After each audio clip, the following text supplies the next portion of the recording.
Мен Катарда Зокер Уланбеков Курал 12544 аскер бөлүгүндө кызмат өтүп жатам. Кызмат өтөгөнүмө 5 айдын жүзү болду. 5 айдын ичинде көптөгөн жетишкендиктерге жеттим. Өзүм дагы гражданкада жүргөндө спорт самбо менен занимать этчим. Бул жакка келгенден кийин бул жакта да андан жакшыраак тренажерный залдар бар экен. Бул жактан дагы тренировка кылып жатам.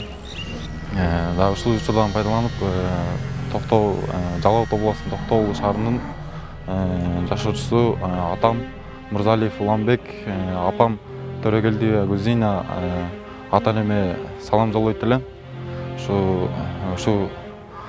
Ошо ата энеме чоң ыраазычылык билдирет элем. Жана ошо Токтогулдагы дос балдарыма салам жолдойт элем. Жана ушу кызмат өтүп жаткан куралчан балчандарыма кызмат өтөсүнө ийгиликтерди каалайт элем.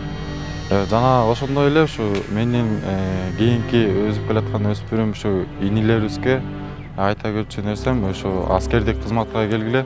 Ушул аскердик форманы кийип ушу 12544 аскер бөлүгүндө ата мекенди коргоп кызмат өтүп жатканыма сыймыктанам.